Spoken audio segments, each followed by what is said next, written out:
Crises do not ask for permission before they arrive. We live in a world of constant surprise, where a single phone call or email can shatter our emotional balance for days. This feeling of being overwhelmed by the unexpected is a modern epidemic. Yet 2,000 years ago, a school of philosophers perfected a mental technology designed to build an unshakable calm, a calm that exists not in spite of potential disaster, but because of it. They called it Premeditatio Malorum, the premeditation of adversity. By the end of this exploration, you will understand how to use this ancient exercise to disarm fear and build a resilience that life's surprises cannot penetrate. How is it possible that thinking about your worst fears could actually set you free from them? What did a Roman emperor do in the day's certain annoyances? The practice seems counterintuitive, almost like emotional alchemy, turning the lead of worry into the gold of preparedness. What kind of person would choose to stare into the darkness before dawn? To understand this practice, we must first clear a common and crucial misunderstanding. Premeditatio Malorum is not about cultivating a pessimistic outlook. It is not about expecting the worst to happen in a spirit of dread. The Stoic approach was far more deliberate, a form of mental training with a specific goal in mind. The phrase itself translates to the premeditation of evils, but a better modern interpretation might be the pre-contemplation of hardships. Its purpose was not to generate fear, but to disarm it. This exercise sits within what the Stoics called the discipline of desire and aversion. Our natural instinct is to desire comfort, security, and pleasant outcomes, while we have a powerful aversion to discomfort, loss, and difficulty. The problem is that life, by its very nature, interrupts these desires and delivers what we try to avoid. The resulting shock is what causes our suffering, our panic, our sense of being overwhelmed. Premeditatio Malorum was their solution. By consciously and calmly reviewing the things we typically fear losing, the philosopher makes those potential losses familiar to the mind. When the mind encounters a familiar idea, even an unpleasant one, it does not react with the same raw, startled panic. The emotional charge is drained away, replaced by a quiet recognition. This is the core of the practice. It is a vaccination for the soul, using a small, controlled dose of mental exposure to build immunity against the larger shocks of reality. We see this prescribed clearly in the ancient texts. Seneca, in his letters, advised his friend Lucilius to spend time each day rehearsing the possible disruptions of life. He did not suggest Lucilius wallow in misery, but rather to say to himself, "You may be exiled, or you may fall ill, or you may lose your possessions." The point was to reach a conclusion, a liberating one. If these things happen, he wrote, I will bear them with courage. If they do not happen, I will be grateful. The rehearsal was for the bearing, not for the fearing. Marcus Aurelius, the emperor who ruled one of history's most powerful empires, began his personal meditations with similar preparations. He would remind himself each morning that he would likely encounter ungrateful, arrogant, and deceitful people throughout his day. By anticipating this friction, he was not starting his day in a foul mood. He was removing the element of surprise. When the difficult person inevitably appeared, Marcus could think to himself, there is one of the characters I prepared for. This allowed him to respond from a place of principle, not from a place of startled reaction. The goal was always the same, to transform the unknown, terrifying possibility into a known, manageable consideration. This mental shift is what separates the Stoic practice from anxious rumination. Anxiety chases fears in circles, amplifying them with what-ifs. Premeditatio Malorum confronts fears directly, examines them calmly, and in doing so, discovers a profound truth hidden within them. The difference lies entirely in the intention behind the thought. Anxious fear is a chaotic storm, a reactive spiral of emotion that imagines a terrible outcome and then becomes paralyzed by it. The Stoic exercise is a calm and systematic blueprint. It asks you to walk step by step through a potential hardship, not to feel its emotional weight, but to understand its structure. You are not a passenger in this mental exercise, you are the architect. The goal is to take the amorphous cloud of a what-if and give it defined edges, to see it not as a monster in the dark, but as a specific set of circumstances you can navigate. This is the core mechanism, anticipation versus fear. One leaves you helpless, the other makes you prepared. Let's make this concrete. Imagine, for a moment, the possibility of a significant professional setback. Perhaps a project you've poured your heart into is met with harsh criticism or outright rejection. The fearful mind jumps immediately to the feeling, the hot flush of embarrassment, the crushing weight of failure. It loops on the image of disappointed faces and the narrative of personal inadequacy. This is pure suffering, and it hasn't even happened yet. The Stoic approach would be different. You would sit down in a quiet moment of chosen reflection and deliberately bring this scenario to mind. You would visualize the email arriving or the meeting concluding poorly.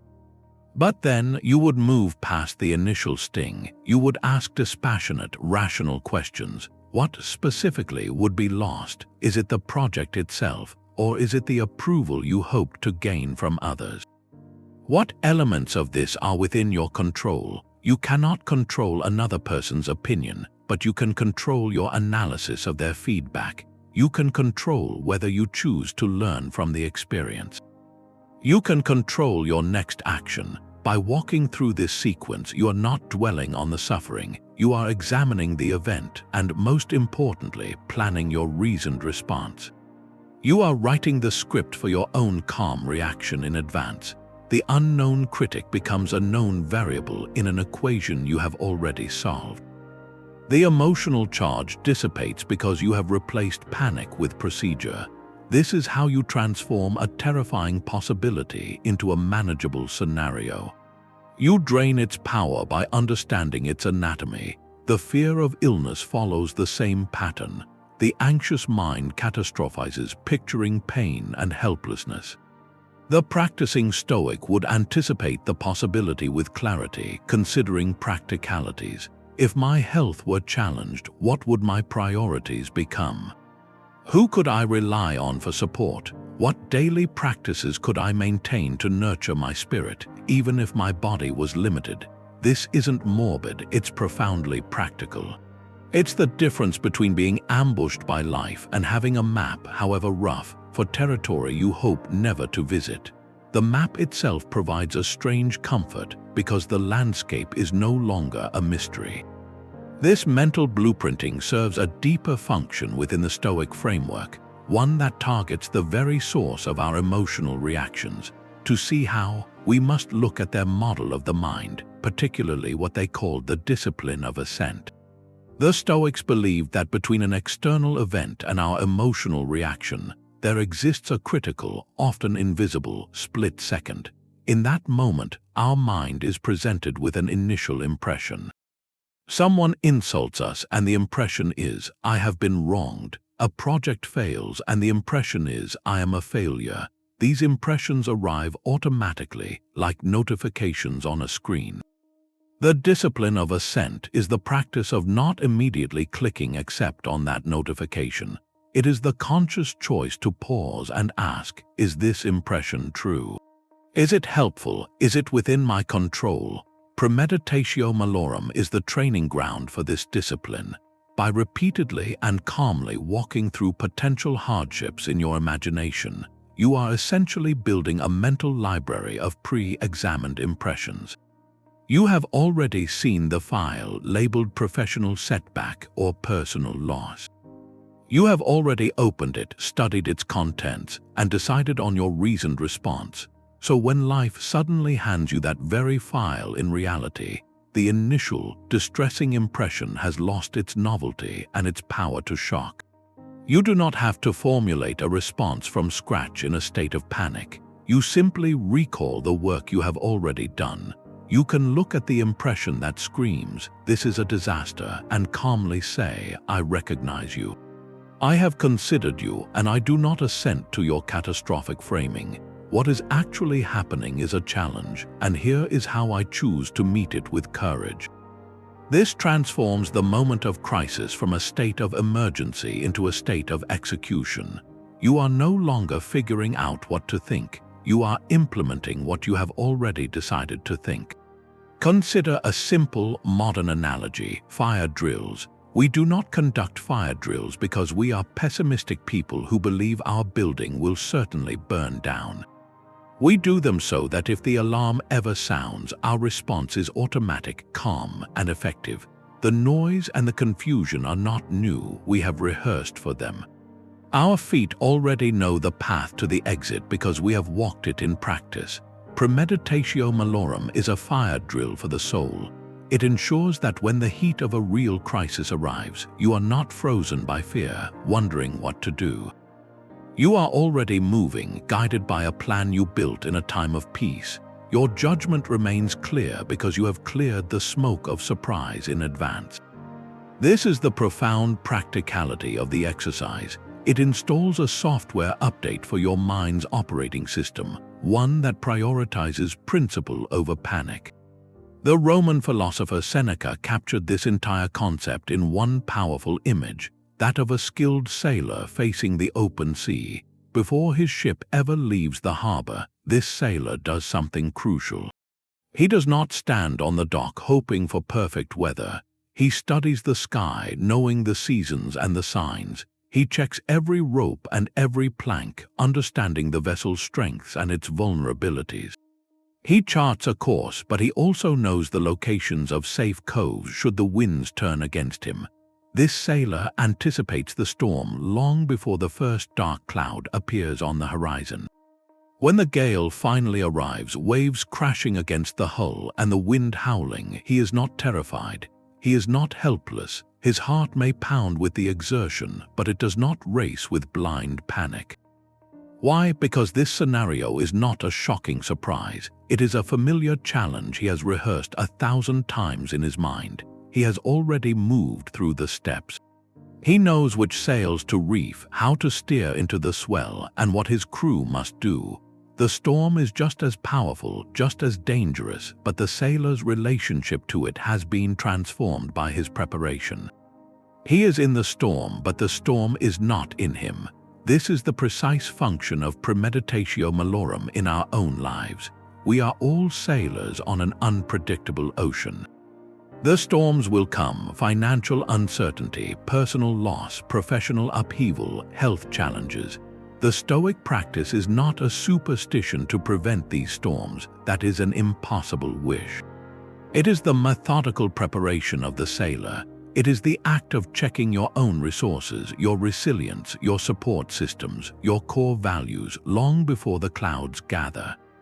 When you have calmly asked yourself, what would I do if this project failed, or if that relationship changed, or if my health took a difficult turn, you are not inviting disaster. You are charting your mental coves. You are identifying your safe harbors of character and principle. Then, when the real squall hits, you are not paralyzed by the question, what do I do now? You are simply executing the plan you built in calm waters. The fear of the unknown is replaced by the focus of a practiced response. The emotional energy you would have wasted on shock and terror is now available for clear, decisive action. You become the sailor who meets the wave, not the passenger who is swept away by it. This shift from surprise to preparedness changes everything about how we experience difficulty. The emperor's morning routine offers a perfect window into this practice. Before the sun rose over Rome, before petitions and politics filled his hours, Marcus Aurelius would sit in quiet reflection. He did not begin his day with grand ambitions or a list of desires. Instead, he prepared his mind for friction. In his personal writings, later called Meditations, he gave himself this daily reminder. Today I shall meet with interference, ingratitude, insolence, disloyalty, ill will, and selfishness. All of them, he noted, are the result of the offender's ignorance of what is good or evil. This was not a bitter prophecy or a cynical expectation. It was a deliberate mental inoculation. By naming these potential annoyances before they happened, Marcus was performing a specific kind of emotional surgery. He was carefully removing the element of surprise, which is the primary ingredient in reactive anger.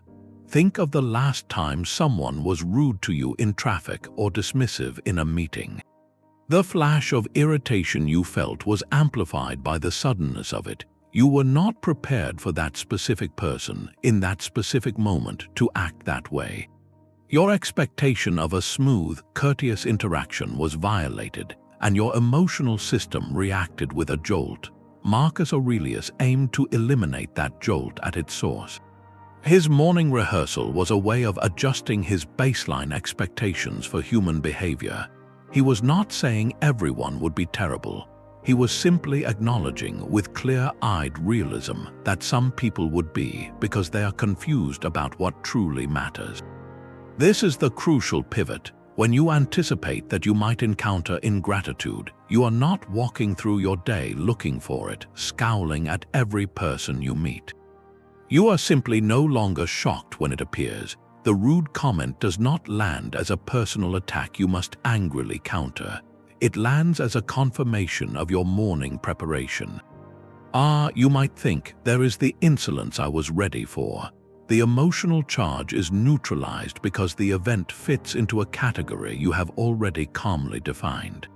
Your energy is then freed not for retaliation but for a chosen response. You can meet that behavior with patience or pity, or simply a quiet refusal to engage on its terms. Your peace of mind remains your own because you never handed the other person the key to it in the first place. They are merely acting out a script you have already read. This transforms daily life from a series of emotional ambushes into a series of managed interactions. The goal was never to control others, which is impossible, but to exert complete sovereignty over his own inner state. By rehearsing the worst of human nature each morning, Marcus Aurelius was not becoming a misanthrope. He was building an inner citadel so secure that the noise outside could not disturb the clarity within. He could then administer justice, lead armies, and bear immense responsibility not from a place of reactive emotion, but from a foundation of principled calm. His preparation made him not harder but more resilient and, paradoxically, more capable of genuine kindness because his compassion was no longer at the mercy of other people's moods. This inner preparation finds its emotional counterpart in another profound Stoic exercise, one that moves from planning a response to deeply feeling the value of what we already hold.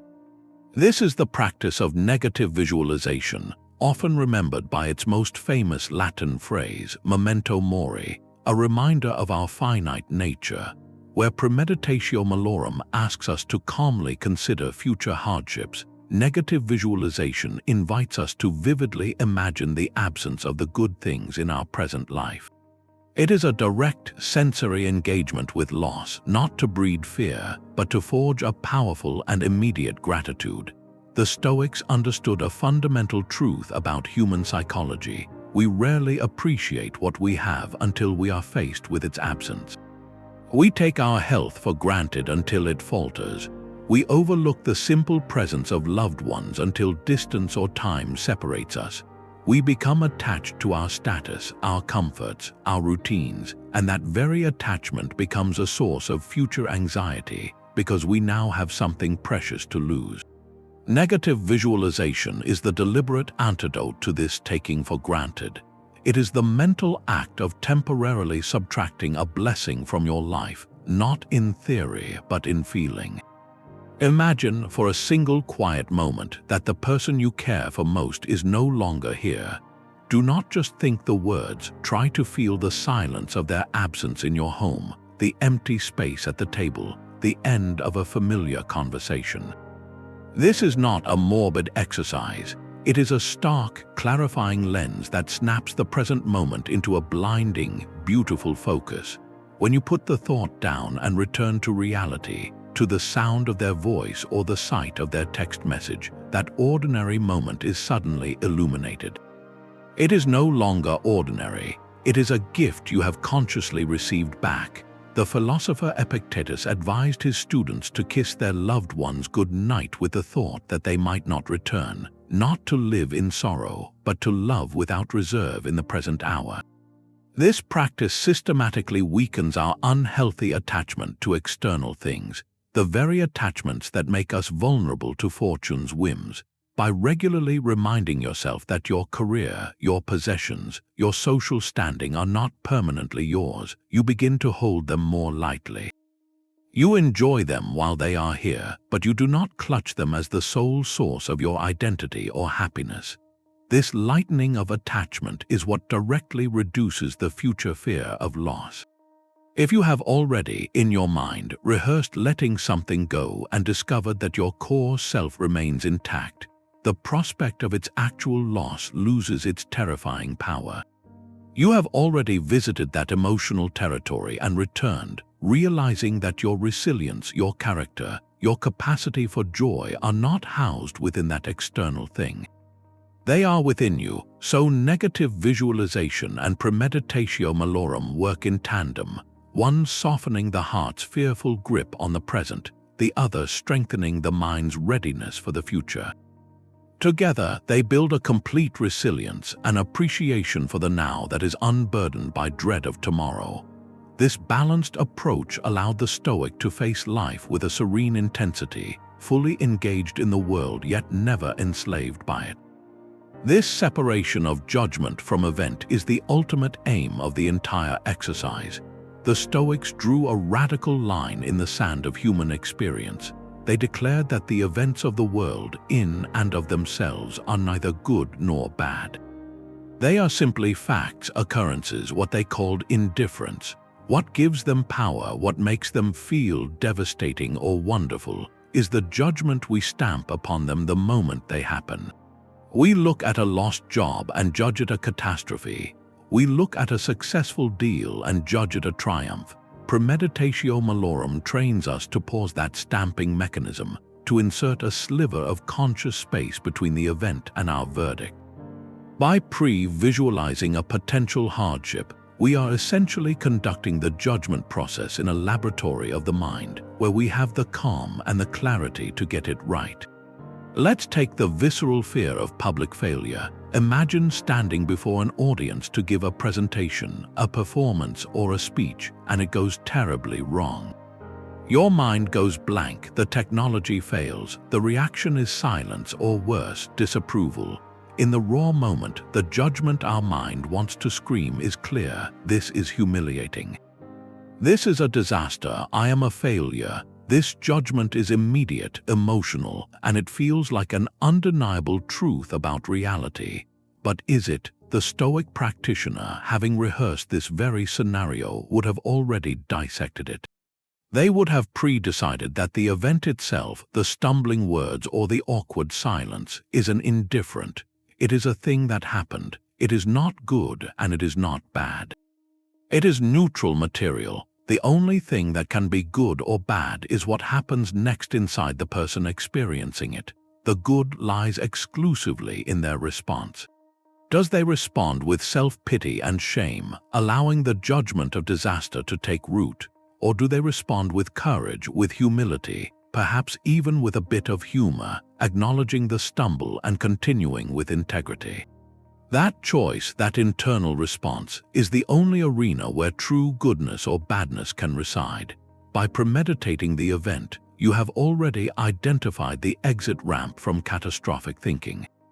When your mind tries to shout, "This is a disaster," you can calmly reply, "No, it is an event. My character's response is what matters now," and you have already chosen that response.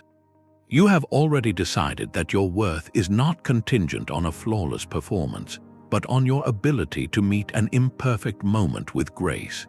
This is how you disarm the power of external circumstances. You transfer the source of your well-being from the uncontrollable world of events to the fully controllable world of your own judgments and actions. The project failure is not bad. Your courageous decision to learn from it is good. The harsh criticism is not bad. Your patient analysis of it for useful truth is good. The illness is not bad. Your persistent cultivation of patience and hope in the face of it is good. This mental reframing is not a semantic trick. It is a profound relocation of your center of gravity. You are no longer a ship tossed by every wave of fortune, because you have anchored yourself to something the waves cannot touch, your reasoned choice. The premeditation of adversity, therefore, is not about preparing for things to go wrong. It is about preparing yourself to remember, in the very moment they seem to, that you hold the sole power to define what they mean. The most dangerous moment in any crisis is not the problem itself, but the first wave of shock that hits your mind. This initial emotional impact is where we are most vulnerable, where clarity shatters and panic takes the wheel. The Stoics understood this intimately. They saw that the event itself, while difficult, is often manageable. It is the sheer surprise of it, the feeling of being ambushed by reality, that delivers the truly paralyzing blow. This is why their exercise of premeditation was so meticulously designed. It was a strategy to absorb that first blow in advance, within the safe confines of their own imagination. Think of it as emotional inoculation. By repeatedly visualizing a potential hardship, you are exposing your psychological immune system to a weakened form of the virus. You feel the initial sting, the pang of loss, the flush of embarrassment, but you feel it in a controlled setting where you are seated firmly in the director's chair. You are not a victim of the scenario, you are its author, observing its effects. This repeated exposure has a profound desensitizing effect. When you have mentally lived through a professional rejection a dozen times, exploring every corner of that feeling, the 13th time it happens in reality, it cannot possibly carry the same devastating novelty. The element of surprise has been neutralized. The crisis walks through the door, and instead of finding a startled, disoriented mind, it finds one that looks up calmly and says, "I know you. I have been expecting you. We have business to discuss." The paralyzing power of the first blow is gone because you took that blow on your own terms long ago. This leaves your mental resources entirely free for what comes next, the phase of rational response. Without the fog of shock, you can immediately access the part of your mind that solves problems, that assesses options, that chooses the next right action. The emotional storm surge that would have swamped you for hours or days now breaks harmlessly against a seawall you spent quiet mornings building. Your energy is not consumed by managing your internal panic. It is fully available for managing the external situation. A modern example makes this clear. Imagine two people receiving the same difficult medical news. The first person has never considered this possibility. The words from the doctor land like a physical weight, crushing and disorienting. Their mind goes blank, then races in frantic circles. They are in the first blow, and it may be hours or days before they can even begin to think clearly about treatment plans or logistics. The second person, however, has practiced the Stoic exercise. They have calmly contemplated the fragility of the body. They have asked themselves, if my health were challenged, how would I want to meet that challenge? When the news arrives, it is of course serious and sobering, but it does not carry the weapon of surprise. The initial emotional wave rises, but it meets a familiar shoreline. This person can, within minutes, take a steadying breath and begin to move from the what of the diagnosis to the how of moving forward. They can ask the doctor clear questions.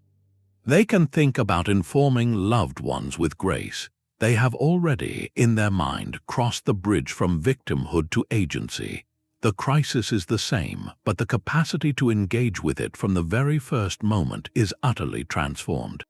This is the quiet superpower granted by Premeditatio Malorum.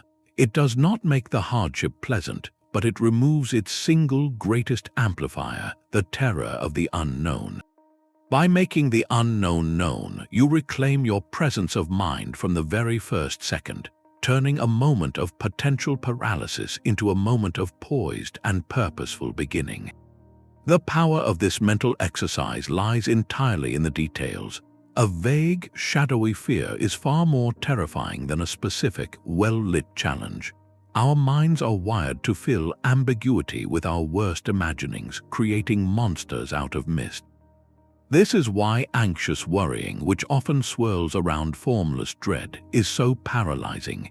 It has no edges, no boundaries, and therefore no clear exit. The Stoic practice of Premeditatio Malorum succeeds precisely because it rejects this vagueness. It demands that we bring the lights up, that we define the monster, and in doing so, we often find it is smaller and more manageable than the shadow it casts. The instruction is simple but transformative. Do not premeditate on something bad. Premeditate on something specific. The difference is not semantic, it is psychological. When you tell yourself, "I am worried about my job," your mind has nowhere to go but into a spiral of undefined threats. It might conjure images of financial ruin, professional humiliation, and personal failure all at once, a chaotic storm of consequences with no beginning and no end. This is mental torture, not mental training. The Stoic approach cuts through this fog with surgical precision. Do not think something bad at work. Think instead, the quarterly report I am leading receives pointed criticism from the senior team during tomorrow's meeting. Now you have a scenario, it has characters, a setting, a plot. You can work with that. You can mentally walk into that conference room. You can hear the specific type of feedback, perhaps about the data analysis being incomplete. You can feel the initial flush of defensiveness, and then, because you are rehearsing, you can move to the next step. You can decide how you will breathe through that feeling. You can plan your response, which might be to listen fully, to acknowledge the gap, and to commit to a revised analysis by a certain date. You have transformed an amorphous fear into a sequence of events you can navigate. The fear of a financial setback follows the same rule. The vague anxiety whispers, "What if I run out of money?" This is a bottomless pit of worry. The specific premeditation asks, "What if an unexpected expense of $2,000 arrives next month?" Immediately, your mind shifts from panic to problem solving. You consider your savings, you review your budget for flexible expenses, you think about temporary solutions. The monster has a size now, and you can measure your resources against it. This specificity serves a deeper purpose. It makes the rehearsal actionable. By visualizing a particular colleague's harsh tone or a specific project's failure, you are not just preparing to endure an emotion, you are preparing to execute a response. You are drafting a script for your own behavior. When the real event mirrors your rehearsal, even loosely, you do not have to invent a reaction on the spot. You simply recall the lines you wrote for yourself in a moment of calm. This bridges the gap between philosophical principle and practical living. It turns the abstract idea of resilience into a concrete set of steps you can practice. The mind, when given a specific task, engages its rational faculties. When left with a vague threat, it surrenders to its emotional alarms. So the next time you feel that familiar, formless dread beginning to rise, pause. Challenge yourself to give it a name, a shape, a specific set of circumstances.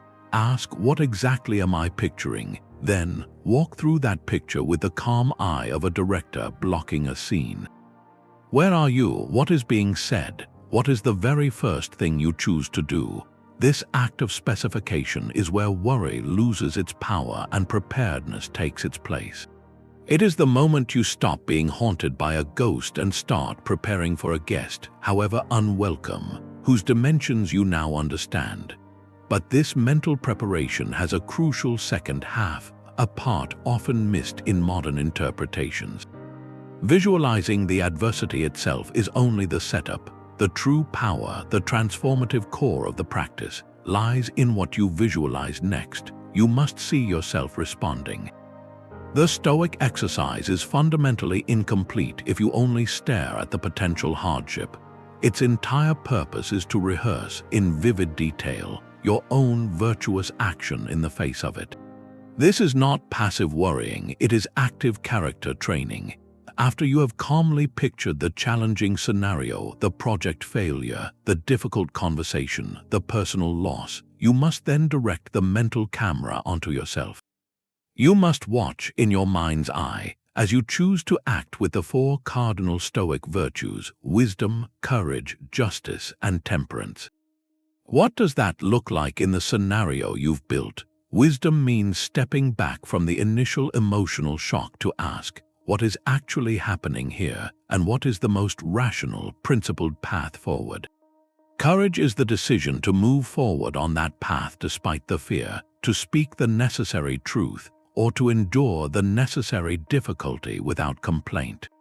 Justice involves considering your duty to others involved, acting with fairness even when you feel wronged. And temperance is the self-command to moderate your reactions, to refuse to be swept into anger or self-pity. By rehearsing this specific, virtuous response, you are doing something profound to your own neurology. You are priming the neural pathways for that very behavior. Neuroscientists call this motor imagery, and studies show that vividly imagining a physical action, like shooting a free throw or playing a piano scale, activates the same brain regions as performing the action itself, strengthening the connections for that skill. The Stoics 2 millennia ago were applying this same principle to moral action. They were building a kind of muscle memory for character. When the real crisis arrives, the path of virtue is not a strange, untrodden road you must map in a panic. It is a familiar trail you have walked 100 times in your imagination. Your mind knows the way. Let's apply this to a concrete moment of social friction. You have premeditated a scenario where a colleague publicly dismisses your idea in a meeting, attributing its failure to your oversight. You've pictured the room, the faces, the heat in your cheeks. Now you move to the rehearsal of virtue. Wisdom prompts you to pause and consider, is there any truth in the criticism I can separate from the unfair delivery? Courage allows you to speak calmly, acknowledging the valid point while clarifying the misattribution without a defensive tone. Justice reminds you to address the colleague directly and privately later, to resolve the misunderstanding rather than escalate a public conflict. Temperance governs your tone, your posture, your internal monologue, keeping your response measured and purposeful. You have just run a full behavioral drill. When a similar event occurs in reality, you are not starting from scratch. The emotional surge may still come, but it now flows into channels you have already dug. You are far more likely to access that calm, principled response because you have built a cognitive shortcut to it. This transforms the exercise from a grim contemplation of bad things into an empowering rehearsal of your own best self. You are not just preparing for what life might do to you, you are preparing for who you will choose to be when it happens. The ultimate goal is to make virtuous action your default setting, even and especially under stress. By pairing the premeditation of adversity with the pre-rehearsal of virtue, you are not building a bomb shelter for your soul, you are building a training ground for your character. The crisis, when it comes, then becomes less of an attack and more of an examination, a moment to demonstrate the strength you have been quietly cultivating all along. The true test of this philosophy was not in the quiet study, but in the roar of the Roman courtroom. History provides stark, real-world evidence of how this mental training performed under the most extreme pressure. Consider the fate of 2 Stoic statesmen, Seneca and Thrasea, who each faced the ultimate penalties from a paranoid emperor. Their responses, documented in writings and by historians, read less like the reactions of condemned men and more like the final, graceful execution of a lifelong practice. Seneca, the philosopher and advisor, was ordered into exile by the Emperor Claudius early in his career. Later, under Nero, he was commanded to end his own life. In both instances, his reported demeanor was one of unsettling calm. When the sentence of exile arrived, he did not rage or plead. He framed the hardship through the lens of Premeditatio. Exile, he later wrote, was not a barren punishment but a sudden gift of uninterrupted time. Stripped of political duties and social obligations, he could now devote himself fully to philosophy, to writing, and to inner development. He turned the sentence into a self-imposed retreat, using the isolation to produce some of his most profound letters. Decades later, when Nero's messenger arrived with the order for his death, Seneca was reportedly composing a text. He did not panic. He calmly finished his thought, then turned to address his grieving friends. His words were not of terror, but of consolation and principle. He reminded them of the lessons they had studied together, that a life lived with virtue could not be cut short, only completed. His final moments, as described, were an intentional, almost ceremonial, demonstration of the philosophy he had spent a lifetime rehearsing. He had premeditated this very door, and when it opened, he walked through it without stumbling. Similarly, Thrasea, a senator known for his Stoic integrity, was sentenced to death by Nero for his silent opposition. On the day his sentence was to be carried out, he was found in his garden, engaged in deep conversation with a philosopher. When the official arrived, Thrasea calmly excused himself, went to his room, and chose the manner of his passing. Witnesses noted his serene expression, a stark contrast to the expected fear. He had long contemplated the possibility of a political end, and thus met it not as a shocking injustice, but as a foreseeable event in the life of a principled man in a corrupt regime. His calm was the dividend of a lifetime's investment in pre-contemplation. Now contrast this with what we might consider a typical reaction to such news. The instinct is fight, flight, or freeze, a torrent of desperate emotion, bargaining, anger, and paralyzing fear. The body floods with stress, the mind scrambles, and the person is often robbed of any final dignity or agency. Seneca and Thrasea displayed none of this. Why? Because for them, the event was not a shocking surprise. It was a known scenario. Through the discipline of Premeditatio Malorum, they had already visited the idea of exile, of political disgrace, of a forced end. They had already processed the initial emotional blow in the safety of their own minds, years in advance. They had already asked and answered the critical questions. What is the worst that can happen? I can be sent away, and if I am sent away, what then? I will write, I will think, I will remain myself. I can be ordered to die. And if that order comes, how will I meet it with the courage that proves my words were not just theory? By the time the soldiers were at the door, the internal work was complete. The event was merely the external confirmation of a script they had already reviewed. This allowed them to frame exile not as a crushing defeat, but as an unexpected opportunity for focused work. It allowed them to see death not as a terrifying annihilation, but as a natural return, the closing of a circle that had been drawn the day they were born. Their power lay in this reframing, a reframing that was only possible because they had done the difficult imaginative work when their minds were clear and calm. They did not rise to philosophical heights in the moment of crisis. They simply stood on the foundation they had been building every single day before it.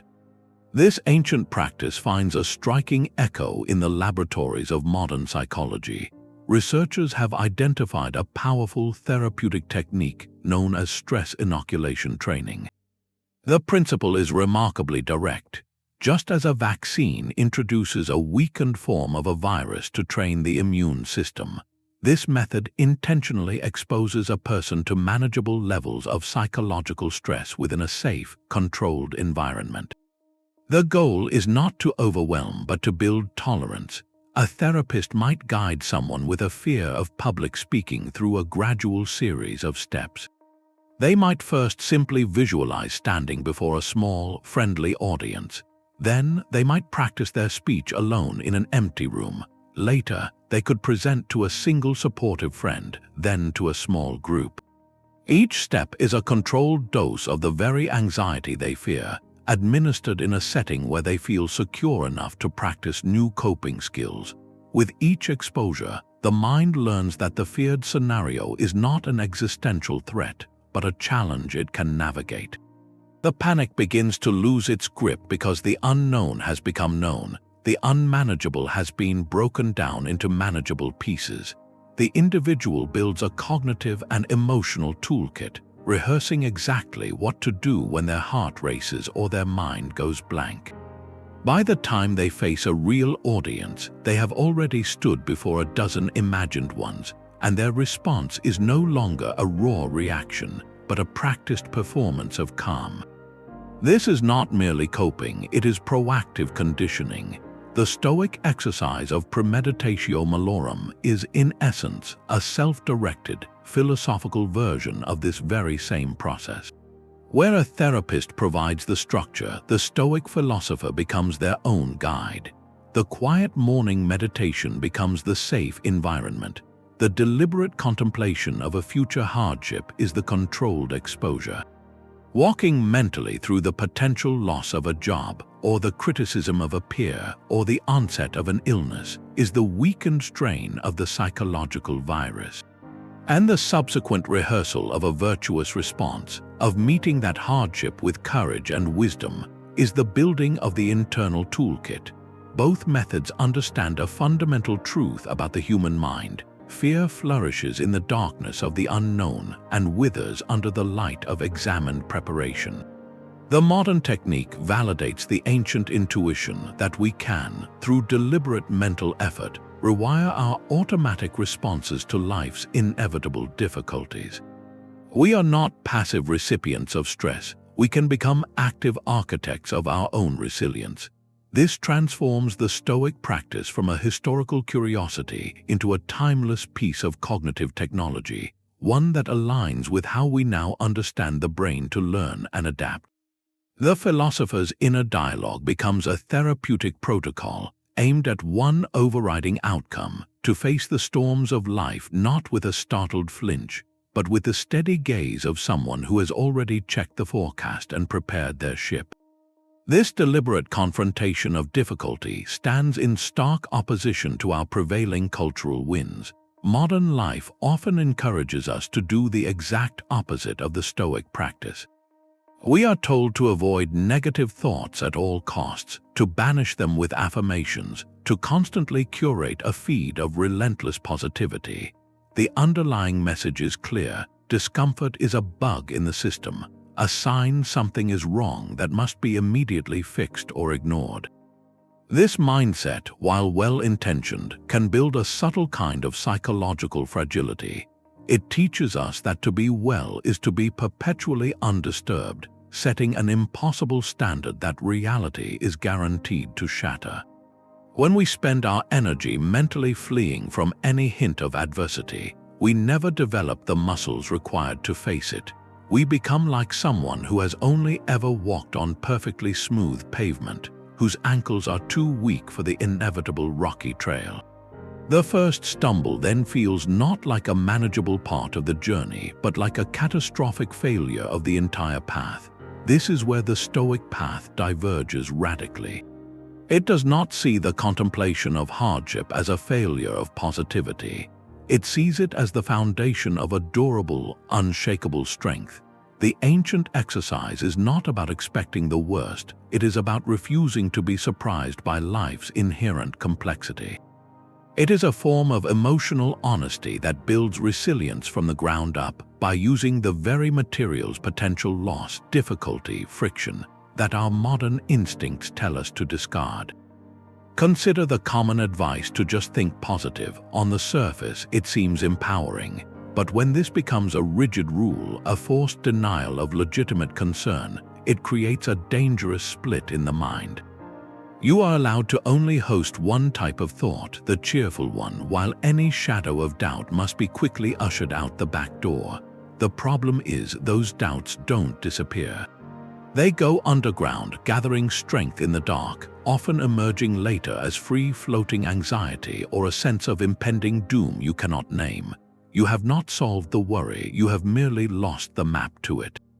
Stoic premeditation, by contrast, invites the worry in for a conversation. It says, "All right, you are concerned about this possibility. Let us examine it together in the light. What is it specifically, and what would we do if it came to pass?" This process integrates the shadow instead of banishing it, and in doing so, it dissolves the shadow's power.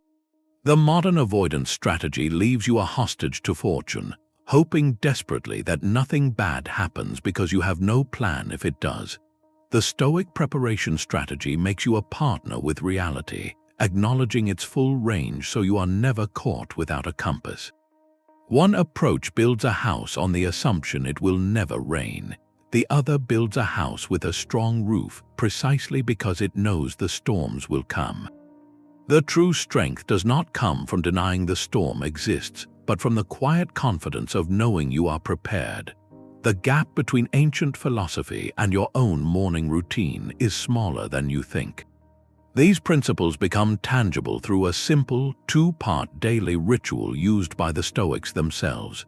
The first part happens in the evening, a quiet practice they called the examination of the day. This is not about listing your accomplishments or berating yourself for mistakes. It is a specific, forensic review of your interactions and challenges, viewed through the lens of preparation. Find a few quiet minutes before sleep. Look back on the day's friction. Perhaps a work meeting grew tense, or a family conversation became unexpectedly difficult. Instead of simply reliving the frustration, ask yourself a new question. Did my mental preparation serve me here? If you had premeditated that kind of conflict, how might you have responded differently? The goal is not regret, it is calibration. You are studying your own reactions as data. You might realize that when your colleague questioned your idea, your surprise turned instantly to defensiveness. The evening review allows you to note calmly that the surprise was the real adversary. Tomorrow, you can prepare for that. This reflection turns daily irritations into the raw material for tomorrow's resilience. It closes the loop on experience, ensuring that no hardship, however small, is wasted, but becomes a lesson integrated into your growing mental framework. Pair this evening review with its natural counterpart, the morning preview. This is where Premeditatio Malorum moves from theory to scheduled practice. Before the day's demands rush in, dedicate just 3 to 5 minutes of quiet focus. With a clear mind, look ahead at the coming hours. Identify 1 or 2 situations where friction is likely or where something important to you feels vulnerable. Be specific. You have a difficult conversation scheduled at 11. You are presenting a project you care deeply about this afternoon. Now calmly walk through the realistic adversity.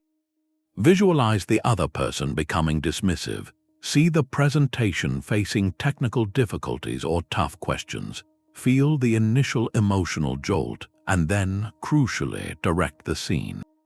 Watch yourself taking a deep breath. See yourself choosing a response aligned with patience or clarity. Hear yourself speaking with measured tones or gracefully troubleshooting a problem. You are not wishing for a perfect day, you are rehearsing your character for a real one. This morning ritual installs a psychological anchor. When you then step into your actual day, you carry a subtle, unshakable confidence. The challenges are no longer ambushes, they are scenarios for which you have already seen the script. The evening review and morning preview together form a continuous cycle of learning and preparation, a daily training regimen that builds over time an unwavering inner steadiness. The strength of this ancient exercise lies in its application to the very anxieties that keep us awake at night. Let's translate the Stoic blueprint into 4 modern scenarios, walking through the visualization and the crucial reframing each requires.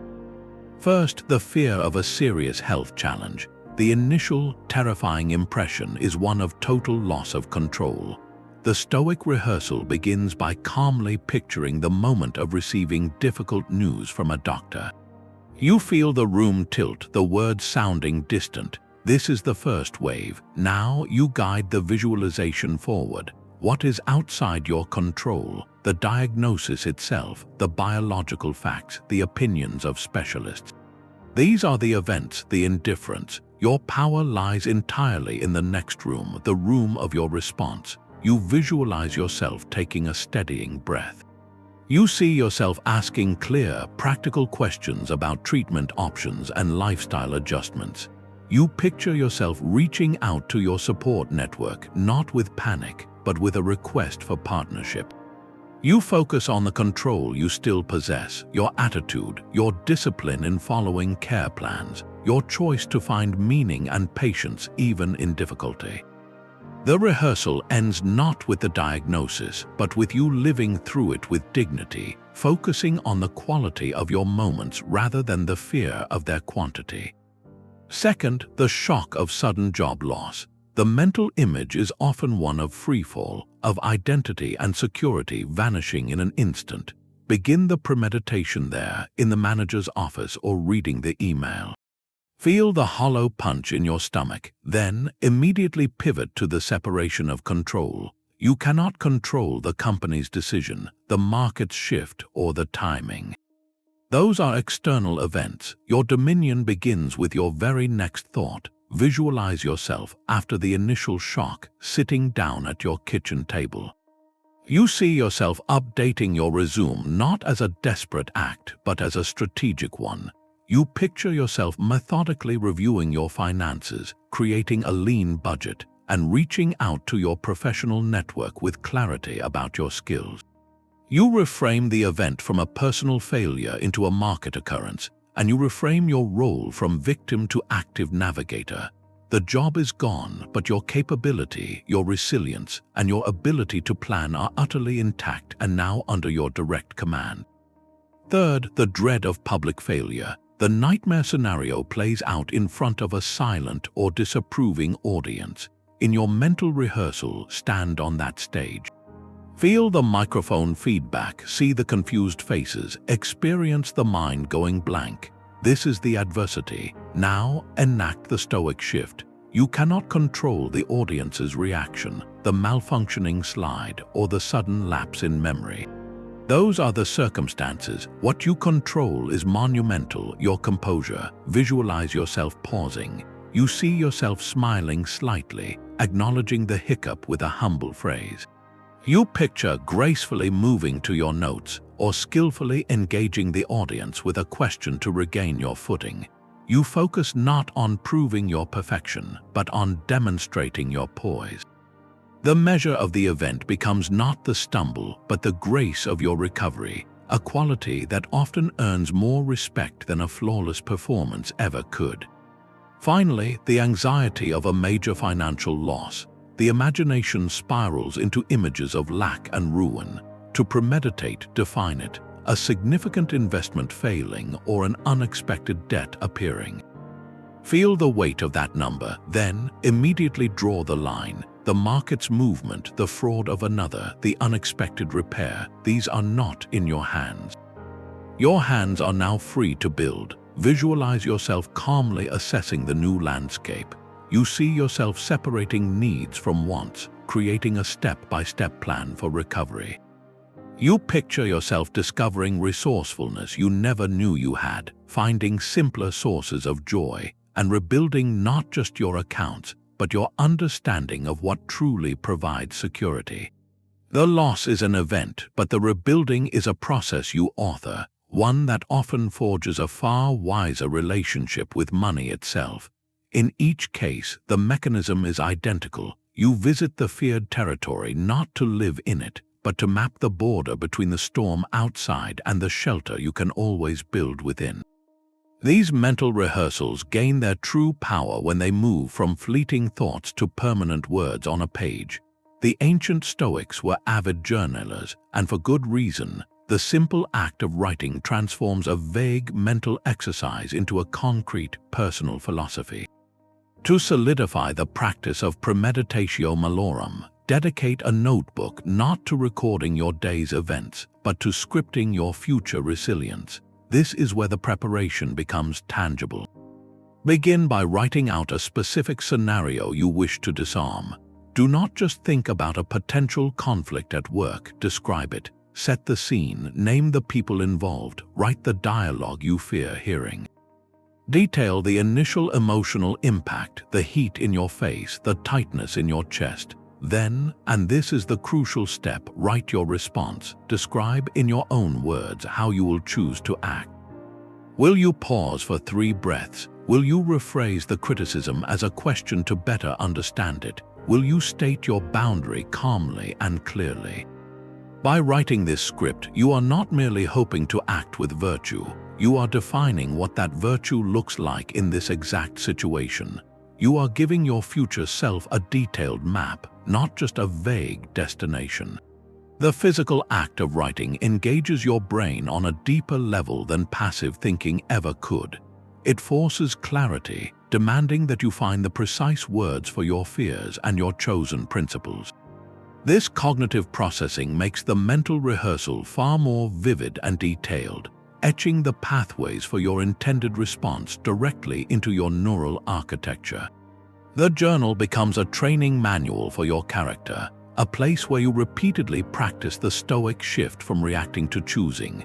Over time, reviewing these written scenarios reveals patterns, showing you which types of events trigger your strongest aversions and allowing you to tailor your preparations with even greater precision. The page holds no judgment, only reflection, turning your private anxieties into raw material for building an unshakable calm. But this powerful tool has a clear and important boundary. The line between liberating premeditation and paralyzing obsession is thin, and crossing it turns the medicine into a poison. The practice is designed as a brief, controlled exposure, a mental vaccination. It is not meant to become a state of permanent residence in the house of your fears. When you find yourself returning to the same distressing scenario again and again, not to examine it calmly but to be consumed by its emotional weight, you have left the Stoic path and entered the territory of anxious rumination. The difference is not in the topic but in the intention and the outcome. One seeks to understand in order to be free, the other dwells in order to suffer. A morbid obsession with disaster reinforces the very neural pathways of fear you are trying to rewire. It teaches your brain that this thought is a threat to be chased in circles, not a circumstance to be understood and managed. You are no longer the director of the mental rehearsal. You have become a captive audience to a horror film playing on a loop. The Stoic exercise always concludes with a pivot to agency, to your chosen response. If your contemplation ends only with the vivid image of the hardship itself, you have stopped halfway, and that is where the darkness gathers. The purpose is never to stare into the abyss until you fall in, but to look at it clearly, acknowledge its depth, and then firmly turn your attention to building a sturdy bridge across it. The practice should leave you feeling more prepared and less afraid, not more burdened and more anxious. If it is having the latter effect, it is a signal to step back. This is not a failure of the philosophy, but a misapplication of its technique. The goal is liberation, not immersion. The final destination of this mental training is not mere acceptance, but a profound and active embrace. Stoicism's ultimate ideal, known as amor fati, translates to a love of one's fate. It is the radical notion that whatever happens, however difficult, is not just to be tolerated, but welcomed as a necessary thread in the fabric of your life. This sounds almost superhuman, a level of serenity beyond reach. Yet it is not a mystical state to be wished for, it is a psychological posture to be built, and the construction site is the daily practice of Premeditatio Malorum. These two concepts are not separate, they are a continuous path. The rehearsal of hardship is how you learn to love your fate. Think of it this way, Premeditatio is the training simulation, and amor fati is the championship mind set you develop by running that simulation over and over. Each time you sit in quiet contemplation and walk through a potential loss or a failure, you are presented with a choice. You can meet that mental image with resistance and dread, or you can meet it with a calm search for utility. The exercise trains you to choose the latter. You look at the imagined professional setback and ask, what could I learn from this? How might this redirection open a door I hadn't seen? You consider a personal hardship and explore, how could this deepen my compassion or clarify my true priorities? By repeatedly engaging with adversity in this way within the safety of your mind, you are conditioning a specific reflex. You are teaching your psyche that when difficulty arrives, the first move is not to fight it as an enemy, but to engage with it as a teacher. This reflexive search for the hidden gift is the seed of amor fati. It transforms the Stoic from a resilient bystander who withstands the storm into an active participant in their own destiny, who understands that the storm is part of the landscape they were meant to cross. The Roman Emperor Marcus Aurelius, facing relentless political pressure and military campaigns, wrote to himself, "A blazing fire makes flame and brightness out of everything that is thrown into it." This is the alchemy of amor fati. The premeditation of adversity is the act of mentally throwing every possible hardship into your inner fire beforehand, so that when reality tosses one in, your fire is already burning at a temperature that can transform it into light. You have already practiced seeing the potential benefit, so you are primed to find it in the real event. This is why the practice is not pessimistic. It is profoundly optimistic in the deepest sense. It operates on the unshakable belief that no event, however challenging, is devoid of value for the development of your character. The loss becomes a lesson in detachment. The criticism becomes a mirror for growth. The illness becomes a masterclass in patience and presence. By preparing for these things, you are not preparing for misery. You are preparing to mine them for their hidden gold. The love of fate, therefore, is not a passive resignation. It is an active, creative collaboration with reality. It is the decision to look at the exact same set of circumstances that might crush one person and say, "This too is for me. This is the material I have been given to work with, and I will use it to build a stronger, wiser self." The daily mental rehearsal makes this stance instinctual. When life delivers the very scenario you contemplated, your trained response is not, "Why is this happening to me?" but "This is what is happening, and I have already considered how to meet it with grace." From that point of graceful meeting, love is not far behind, because you begin to see how each difficulty sculpted you into someone more capable, more understanding, more complete. The path from fearing the future to loving your fate runs directly through the quiet, courageous work of imagining that future first. This quiet daily work accumulates into something far greater than the sum of its parts. Each session of calm contemplation, each written scenario in your journal, is not an isolated event. It is a single brick carefully placed. Over weeks, months, and years of consistent practice, these bricks begin to form a structure, a psychological architecture so resilient the Stoics gave it a powerful name, the inner citadel. Marcus Aurelius wrote of retreating into this citadel, a fortress of the mind where he could find immediate peace regardless of the chaos swirling outside its walls. This was not a metaphor for escapism, but for the ultimate result of disciplined mental training. The citadel is not a place you visit to hide from life. It is the character you build so you can engage with life from a position of unshakable strength. Every time you premeditate a hardship and then visualize your virtuous response, you are not just preparing for a single storm, you are adding another layer of mortar to your own inner walls. You are defining in advance the boundaries between the external world of events and your internal world of principle. The cumulative effect is profound. What begins as a conscious exercise slowly becomes an unconscious competence. You no longer need to deliberately sit down and walk through every potential problem because your mind has been conditioned to automatically separate what happens from what it means. The initial shock of bad news loses its power to dislodge you because your psychological footing is now on solid stone, not shifting sand. This is the deep security the practice offers, a security that has nothing to do with controlling circumstances and everything to do with mastering your relationship to them. Imagine two houses built in the same neighborhood. One is constructed quickly with attention only to its visible facade. The other is built slowly with a relentless focus on its unseen foundation, its load-bearing beams, and its drainage systems.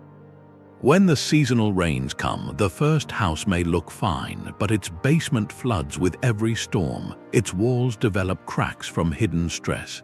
The owner is in a constant state of reactive repair, always surprised by the latest leak. The second house simply stands. The rain falls just as heavily, but it is channeled away. Its structure absorbs the pressure without damage, and the people inside experience the weather from a place of dry, quiet safety. The daily practice of Premeditatio Malorum is the meticulous engineering of that second house for your psyche. The storms of life, the professional setbacks, the personal losses, the daily irritations, they still arrive with their full force. But they no longer breach your inner walls. They flow around the citadel you have spent your mornings building. Your emotional life is no longer at the mercy of the forecast because you have created your own climate of calm. This inner security is the true freedom the Stoics sought, not freedom from difficulty, but freedom within it, the liberty to choose your thoughts and actions from a center that cannot be invaded.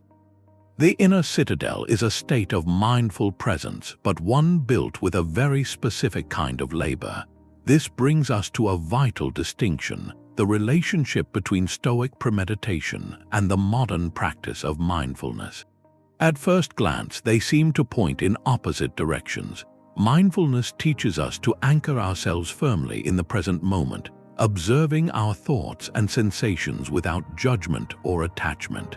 Its power lies in creating a space between stimulus and reaction, allowing us to respond rather than reflexively explode. Stoic premeditation, on the other hand, deliberately pulls our attention away from the present and into a contemplation of the future. It asks us to make judgments, to evaluate potential scenarios and decide on our principles in advance. So are these two practices in conflict? Not at all. They are complementary disciplines that, when used together, create a complete system for emotional resilience. Think of them as two phases of a single breath. Mindfulness is the inhalation, the deep, steady drawing in of awareness to the here and now. It grounds you in the reality of this moment, clearing away the clutter of past regret and future anxiety, so you can see what is actually in front of you with clarity. This is the foundation of all calm. You cannot make wise choices about anything if you are lost in a mental storm. But what happens after that clear, mindful breath? You exhale, and the Stoic practice is that intentional exhale into the future. It uses the calm, centered awareness cultivated by mindfulness as its launching pad. From that place of present moment stability, you can then safely and calmly project your thoughts forward. You are not anxiously fleeing the present because you dislike it. You are strategically surveying the horizon from a position of strength. The mindfulness practitioner learns to notice the rising anxiety about a future meeting without getting swept away by it. The Stoic, having built that mindful awareness, then asks, "All right, I see this anxiety. Let me calmly examine what it fears. Let me walk through that meeting in my mind, not to become more anxious, but to prepare my response." One maintains the calm of the present, the other prepares the calm for the future. Without mindfulness, premeditation can easily slip into frantic worrying, because you are trying to solve a future problem from a state of present agitation. Without premeditation, mindfulness can sometimes leave you peacefully aware but unprepared when a future storm finally arrives on your doorstep. Together, they form a continuous loop of preparedness. You use mindfulness to settle your mind today, and from that settled state, you use premeditation to fortify your mind for tomorrow. Then, when tomorrow becomes today, your mindfulness is that much stronger because it is not being ambushed by surprise. You have already seen this landscape in your mind's eye, so you can be fully present within it without shock. This synergy transforms abstract philosophy into lived experience. It turns the inner citadel from a static fortress into a living, breathing state of being, one that is both deeply grounded in the now and intelligently prepared for what may come next. A persistent question arises from this practice, one that deserves a direct and thoughtful answer.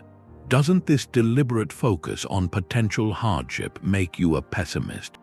It is a fair critique, and the distinction here is everything. A true pessimist operates from a place of fear. They expect the worst, and they suffer from that expectation twice, first in their anxious anticipation, and then again if the dreaded event actually occurs. Their mindset is one of passive dread, a conviction that things will go badly, which colors their entire experience of the present with a gray tint of resignation. The Stoic approach, through the lens of Premeditatio Malorum, aims for the opposite effect. It is an active exercise in fear neutralization. By calmly examining what we fear, we are not agreeing with the pessimist's forecast. We are simply removing the emotional sting from their prediction. Think of it this way: the pessimist hears a weather report for a potential storm and spends the entire day miserable, closing the blinds and lamenting the coming rain, even while the sun is still shining. The practicing Stoic hears the same forecast, calmly checks that the windows are shut and the umbrella is by the door, and then goes outside to fully enjoy the sunshine while it lasts. The Stoic has prepared for the rain, but they are not emotionally invested in its arrival. This preparation creates a profound psychological freedom. Once you have thoroughly rehearsed a difficult outcome and decided on your response, you are no longer hostage to the fear of it. Your mind is no longer circling that possibility in a state of anxious vigilance. Because you have faced it, you can release it. This liberation is what allows for a deeper, more resilient form of optimism. You are now free to hope for the best possible outcome, genuinely and without reservation, because your peace of mind is no longer contingent on it. Your happiness is not riding on that single result. You have already seen the other paths, and you know you can walk them if necessary. This creates a lightness in your daily engagement with the world. You can pursue your goals with full energy and enthusiasm, not because you are certain of success, but because you are no longer paralyzed by the specter of failure. Your hope is no longer a fragile wish, it is a confident choice made from a position of strength. The ancient philosophers understood this paradox. By preparing for adversity, they were not cultivating a bleak outlook, they were engineering an unshakable baseline of calm from which genuine optimism could safely grow. A hope that has never considered an alternative is just a superstition, easily shattered. A hope that has looked at every alternative and chosen its path anyway is a conviction, one that can weather any storm. The Stoic, therefore, is not the dour figure often imagined. They are the individual in the room who can engage with life's opportunities most fully, precisely because they carry the quiet knowledge that their worth and their peace are not on the table for fortune to take away. This distinction reveals the true depth of the Stoic exercise. Anyone can take practical steps to prepare for hardship. We save for a financial emergency. We buy insurance for our health or property. We keep a spare tire in the car. These are wise, responsible actions that address the logistical dimensions of a problem. They are about managing external circumstances. But the Stoic asks a more penetrating question: what prepares the person inside the circumstance?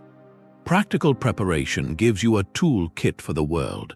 Psychological and ethical preparation forges the character of the one who must use those tools when their hands are shaking.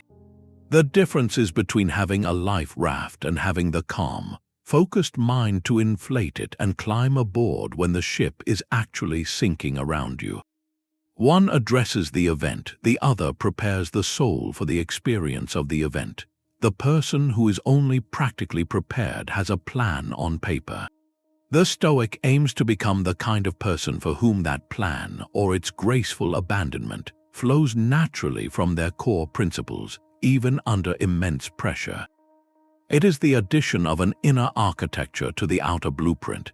Imagine two neighbors facing the same severe storm warning. Both diligently board up their windows, stock their pantries, and secure their generators. They are equally prepared in a practical sense. The storm hits and the power fails for days. The first neighbor becomes increasingly agitated, frustrated by the discomfort, snapping at family members, obsessively checking a dead phone for updates, his entire sense of well-being shattered by the disruption. His practical preparations were perfect, but his psychological foundations were not. He had a plan for the house, but no plan for his own mind inside the darkened house. The second neighbor, who has practiced the Stoic pre-contemplation, meets the same darkness differently. She anticipated the inconvenience, not just the logistical steps, but the emotional friction of confinement and uncertainty. When the lights go out, she feels the initial jolt, then recalls her preparation. She lights the candles she set aside, not with resignation, but as a deliberate choice to create a calm atmosphere.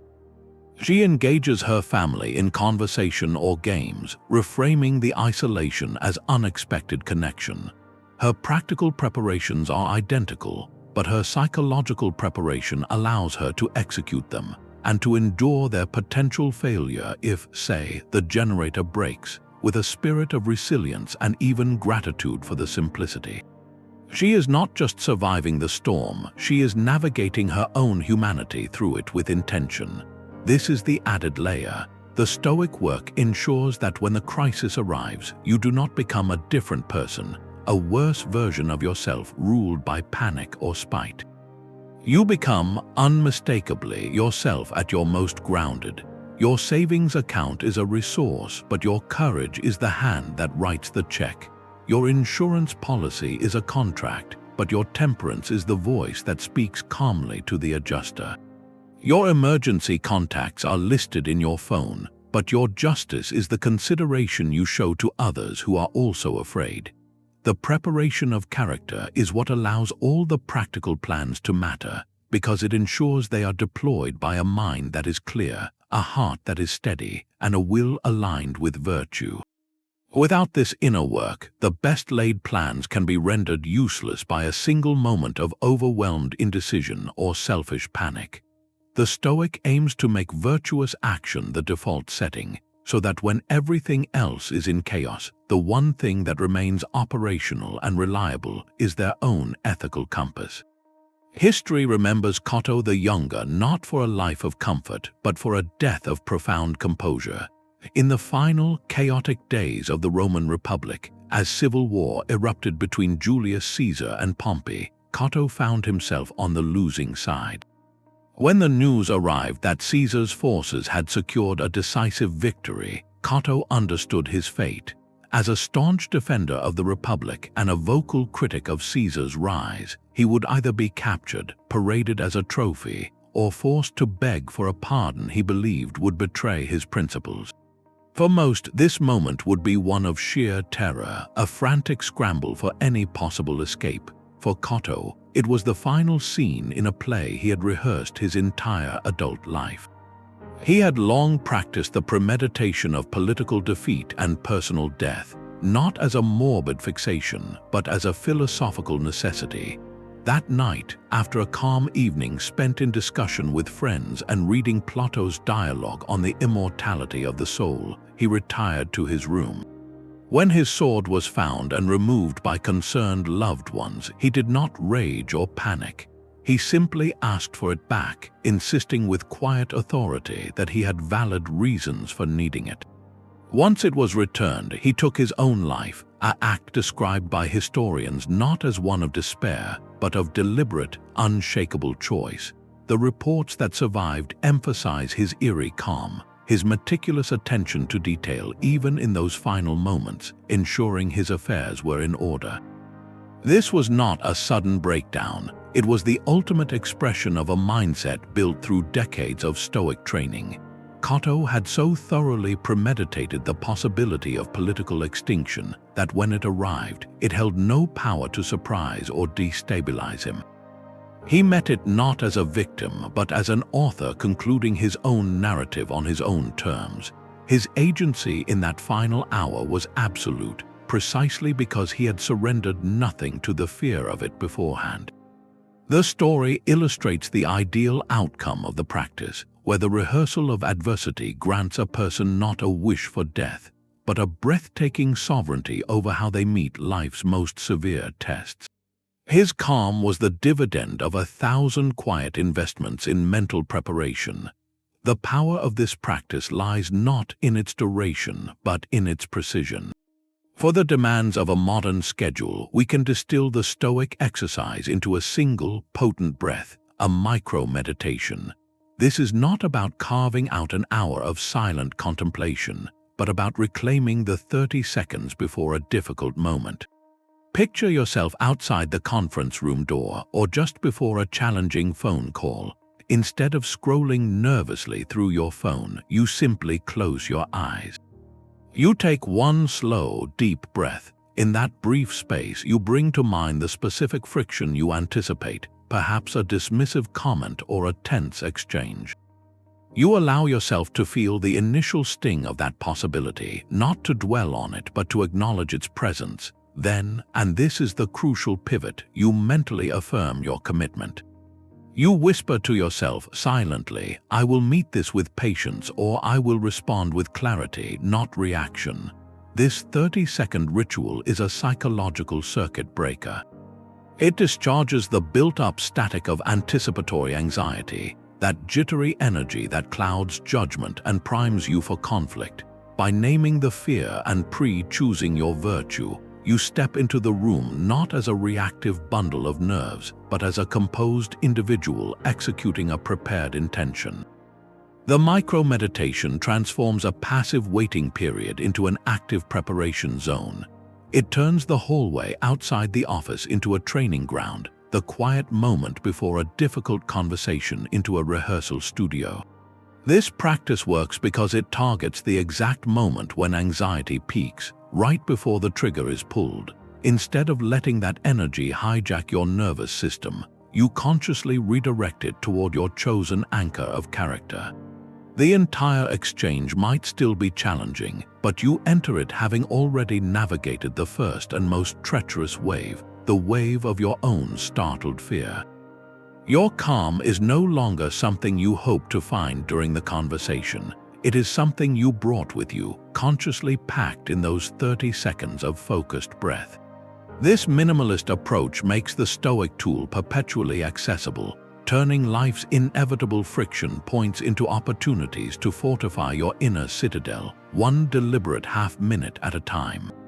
This is the quiet sovereignty premeditation of adversity finally grants you. It is not a grim rehearsal for suffering, but a systematic declaration of independence.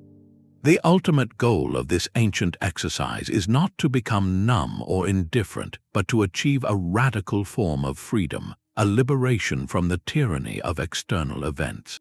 For most of us, our inner weather is dictated by the world outside. A piece of good news brings sunshine, a piece of bad news brings a downpour. We are constantly checking the forecast of other people's opinions, market fluctuations, and daily inconveniences, allowing them to determine our emotional climate. The Stoic practice, through its deliberate mental work, aims to relocate the weather station inside. It teaches you to generate your own atmosphere of calm, one that remains stable regardless of the storms passing through. This is the profound shift from being a spectator at the mercy of life's drama to becoming the author of your own inner narrative. By repeatedly walking through potential hardships, you are not inviting them, you are exercising their power to surprise and control you. You are dismantling the what-if by answering it calmly and in advance. When "what if I fail" is met with a pre-written script of resilience and learning, that question loses its fangs. It becomes a logistical inquiry, not an existential threat. This process systematically transfers the source of your peace from the unpredictable world of events to the sovereign world of your own judgments. Your happiness, your worth, your core stability are no longer external variables subject to cancellation. They become internal constants, built from the raw materials of your character and chosen principles. The calm that results is not a fragile stillness that shatters at the first loud noise. It is the deep, resonant confidence of a structure that has been stress-tested in imagination 1,000 times.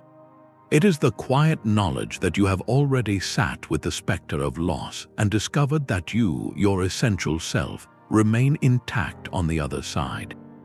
This is freedom, freedom to engage fully with life's opportunities without the desperate clutch of attachment, freedom to care deeply without the terror of loss paralyzing your heart. Freedom to walk into any room, face any challenge, or receive any news, anchored not by the hope that it will be good, but by the unshakable knowledge that you have the resources to meet whatever is good or difficult with clarity and purpose. The Stoic, through this daily practice, achieves what we all secretly seek, not a life without storms, but a self that cannot be capsized by them. Your calm becomes a choice, not a condition. And that is the most powerful freedom of all. From the quiet studies of ancient Rome to the laboratories of modern psychology, this journey reveals a single, unifying truth. The serene calm we admire in others, that steady presence in the eye of a storm, is rarely an accident of birth. It is far more often the result of a deliberate and courageous practice. The Stoics did not possess a secret gene for tranquility. They possessed a tool, a mental technology for building an inner fortress brick by thoughtful brick. That tool, the premeditation of adversity, has now been echoed and validated by contemporary science, not as mere philosophy, but as a functional blueprint for resilience. The core takeaway is both simple and profound. Calm before a crisis is not a lucky temperament. It is a cultivatable skill. It is built through the rational, courageous pre-rehearsal of life's potential difficulties. This is the work of separating the event from your judgment of it, of visiting the feared territory in your imagination so that you are never a tourist there in reality. It transforms the unknown from a source of terror into a landscape you have already mapped. This practice is at its heart an act of profound self-empowerment. It declares that your peace of mind is not held hostage by external events, but is a sovereign state you govern through daily, mindful preparation. You are not waiting to see what life will do to you. You are preparing for who you will choose to be when it happens. The invitation now is to move from understanding into experience. You do not need to begin with the contemplation of great losses. Start small, with a single, specific friction point in your coming week. In a quiet moment, give yourself the gift of 3 minutes. Calmly walk through that scenario, see the initial challenge, and then, most importantly, watch yourself within it, choosing patience over irritation, clarity over defensiveness, courage over retreat. Write down a sentence or two if it helps make the intention concrete. This is not an exercise in pessimism. It is an investment in your own unshakable freedom. You are not preparing for things to go wrong. You are preparing yourself to remain magnificently, steadfastly right within, no matter what unfolds outside. That is the ultimate promise of this ancient practice, a calm that is not found but built, and a life met not with surprise but with unwavering presence.